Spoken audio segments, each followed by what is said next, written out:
श्रोताओं का स्वागत है। आज हम इतिहास के कुछ ऐसे पन्नों को पलटने जा रहे हैं जो सीधे मध्य भारत की जड़ों से जुड़े हैं। हाँ, एक ऐसी जमीन जहां मतलब पौराणिक कथाएं और शुरुआती राजवंश इनके निशान हमें मिलते हैं। बिल्कुल। और हमारे पास जो ऐतिहासिक स्रोत हैं जिनसे हम आज बात करेंगे, हाँ, वे बताते हैं कि कैसे मध्य प्रदेश और छत्तीसगढ़ के इलाके वैदिक काल से लेकर महाभारत युग तक की घटनाओं से जुड़े हैं। बिल्कुल। ये सिर्फ कहानियां नहीं हैं, ये वो धागे हैं जिनसे इस क्षेत्र की पहचान बनी है एक तरह से। तो आज हम इन स्रोतों से क्या समझने की कोशिश करेंगे, मतलब हमारा लक्ष्य क्या है? देखिए, लक्ष्य ये है कि हम चंद्रवंश, सूर्यवंश, हैहय वंश जैसे जो प्राचीन राजवंश हुए और जो महत्वपूर्ण लोग थे जैसे मनु, ययाति, राम, कृष्ण हाँ। और कुछ खास जगहें जैसे दंडकारण्य, महिष्मति, चित्रकूट, हाँ, इनसे जुड़ी जो भी दिलचस्प और जरूरी जानकारी है उसको सामने लाएं। ठीक है। तो चलिए इस सफर पर निकलते हैं, इसकी गहराई में उतरते हैं। तो शुरुआत करते हैं बिल्कुल शुरू से, मानव सभ्यता के शुरुआती दौर से। अच्छा। हाँ, जैसे नर्मदा घाटी है, खासकर हथनौरा जैसी जगह वहां से जीवाश्म मिले हैं। ओह, हाँ। तो ये पुराने मानव की उपस्थिति का सबूत है यहाँ। फिर वैदिक साहित्य में भी देखिए, दक्षिणापथ शब्द आता है, मतलब दक्षिण का रास्ता, या रेवोत्तरस यानी रेवा नर्मदा के उत्तर का क्षेत्र। अच्छा। तो ये शब्द दिखाते हैं कि ये इलाका कितना पुराना और महत्वपूर्ण था। ये सिर्फ नाम नहीं थे, ये उस जमाने के आप कह सकते हैं व्यापारिक और सांस्कृतिक रास्ते भी थे। और इन्हीं रास्तों पर शायद पहले शासक भी चले होंगे। स्रोतों में वैवस्वत मनु का नाम आता है ना? बिल्कुल।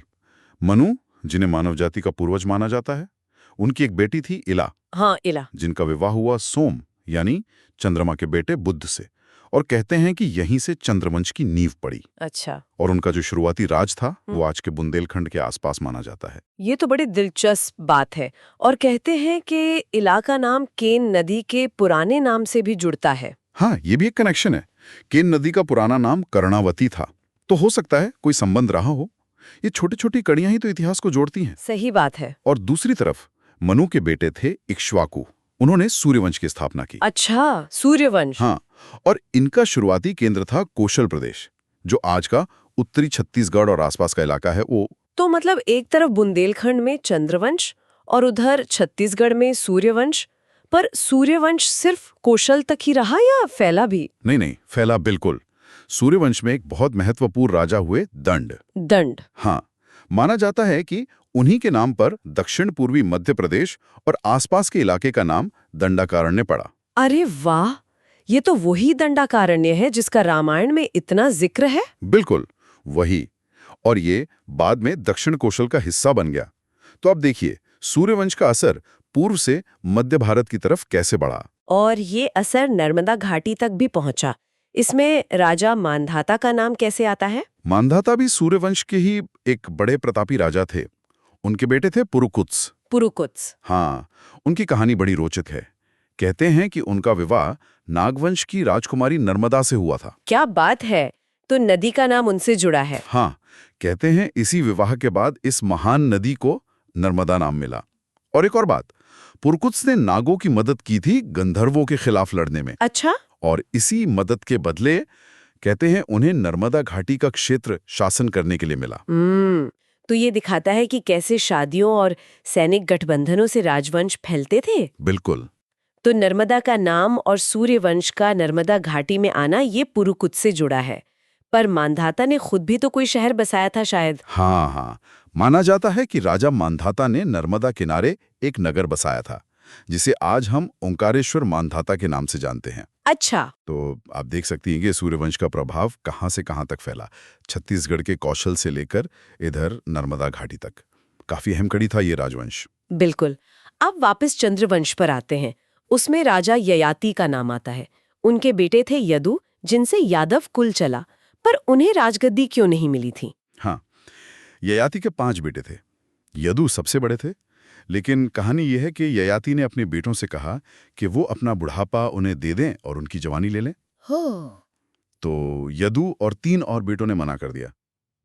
सिर्फ सबसे छोटे बेटे पुरु ने हाँ कहा। अच्छा। तो बस ययाति ने पुरु को ही अपना उत्तराधिकारी बना दिया। यदु वंश को राज सिंहासन नहीं मिला और यदु के वंशज फिर बाद में अलग अलग शाखाओं में बढ़ गए। और इन्हीं में से एक शाखा थी हैहय शाखा, जिसने मध्य भारत में बड़ी भूमिका निभाई, है ना? बिल्कुल सही। यदु के वंशजों में ही ये है शाखा निकली और इसी वंश के एक राजा थे महिष्मंत।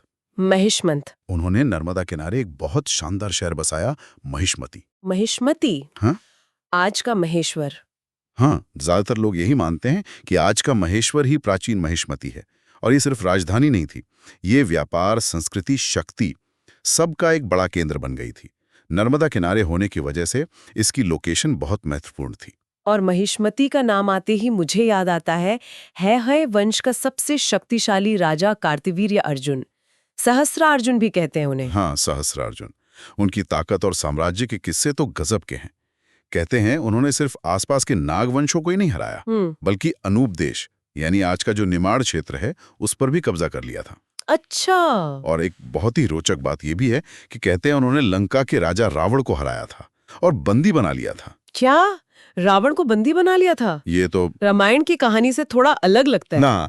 ये प्रसंग मुख्य रामायण धारा से थोड़ा हटकर है, पर यह दिखाता है कि उस समय की जो क्षेत्रीय शक्तियां थीं उनके बीच कैसे टकराव और जटिल रिश्ते थे। रावण को बंदी बनाना वाकई असाधारण बात है, पर इतने शक्तिशाली राजा का अंत कैसे हुआ फिर? उनका अंत हुआ परशुराम के हाथों। भृगुवंशी ऋषि परशुराम। परशुराम। क्यों? क्या वजह थी? वजह बताई जाती है ऋषि जमदग्नि, जो परशुराम के पिता थे। हाँ। उनके आश्रम से कार्तवीर्य अर्जुन ने कामधेनु गाय को जबरदस्ती छीन लिया था। ओह। बस इसी बात पर यह संघर्ष हुआ।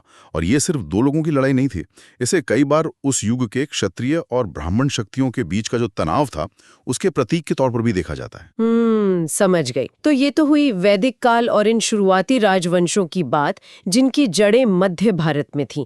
अब हम आते हैं रामायण काल में। भगवान राम तो सूर्यवंशी थे, उनका इस क्षेत्र से क्या संबंध रहा? राम का मध्य भारत से बहुत गहरा नाता था, खासकर उनका वनवास का समय। अच्छा। उन्होंने अपने वनवास का एक काफी बड़ा हिस्सा दंडकारण्य में बिताया था। हाँ, दंडकारण्य, जिसे आज के बस्तर क्षेत्र, छत्तीसगढ़ और आसपास के इलाकों से जोड़ा जाता है।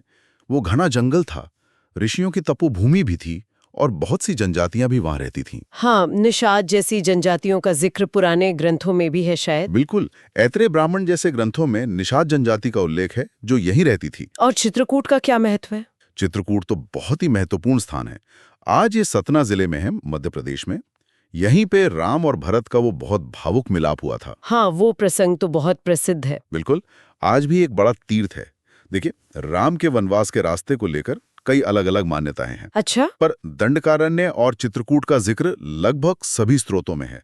इससे पता चलता है कि राम की यात्रा ने इस पूरे इलाके पर कितनी गहरी छाप छोड़ी। और जब वो अयोध्या लौट गए उसके बाद भी मध्य भारत का कोई महत्व रहा? हाँ, बिल्कुल रहा। जब राम ने अपने साम्राज्य को बांटा तो उनके बेटे कुश को दक्षिण कौशल यानी छत्तीसगढ़ वाला क्षेत्र मिला। अच्छा। कुशावती को राजधानी बनाया गया। अच्छा। कुश को। हाँ। और उधर राम के भाई शत्रुघ्न के बेटे थे सुबाहु, उनको विदिशा क्षेत्र का शासक बनाया गया। विदिशा मध्य प्रदेश वाला? हाँ। तो इससे पता चलता है कि रामायण काल के बाद भी यह क्षेत्र राजनीतिक रूप से काफी सक्रिय और महत्वपूर्ण था। ठीक है, तो रामायण काल के बाद हम पहुंचते हैं महाभारत के युग में। उस समय मध्य भारत की क्या स्थिति थी? क्या यहाँ भी कोई बड़े राज्य थे? हाँ, महाभारत के समय तो मध्य भारत कई अहम जनपदों और राज्यों में बटा हुआ था। अच्छा। कौन कौन से? देखिए, चेदी था जो आज का बुंदेलखंड है मोटे तौर पर। वत्स था ग्वालियर के आसपास। दशाण विदिशा वाला क्षेत्र। अनूप निमाड़ क्षेत्र। अवंती उज्जैन वाला इलाका और महेशमती तो था ही। ये सिर्फ नाम नहीं थे, ये सब अपनी अपनी ताकत वाली राजनीतिक इकाइयां थी और इन्होंने कुरुक्षेत्र की लड़ाई में हिस्सा भी लिया था। हाँ, जैसे चैदी के राजा शिशुपाल थे जिनका वध कृष्ण ने किया था। वो तो रिश्तेदार थे शायद कृष्ण के। हाँ, शिशुपाल कृष्ण की बुआ के बेटे थे। उनके मरने के बाद उनके बेटे धृष्टकेतु ने पांडवों का साथ दिया था युद्ध में। अच्छा। और कौरवों की तरफ कौन था यहाँ से? कौरवों की तरफ थे अवंती यानी उज्जैन के शासक विंद और अनुविंद। ये दोनों अर्जुन के हाथों मारे गए। और महिष्मती के राजा नील भी कौरवों की सेना में थे। तो इससे पता चलता है कि इस इलाके के राज्य भी युद्ध में दोनों तरफ बटे हुए थे। मतलब उस समय की राजनीति कितनी उलझी हुई थी। हाँ, बिल्कुल। और पांडवों के अज्ञातवास के बारे में भी कुछ कहानियां हैं यहाँ से जुड़ी हुई। हाँ, कई स्थानीय मान्यताएं हैं। लोग कहते हैं कि पांडवों ने अपने अज्ञातवास का कुछ समय मध्य भारत के अलग अलग हिस्सों में बिताया था। जैसे शहडोल, पचमढ़ी, हरदा के आसपास के इलाके। सुहागपुर के पास विराटनगर का भी जिक्र आता है। हालांकि विराटनगर कौन सा था इस पर पक्का नहीं है। अच्छा।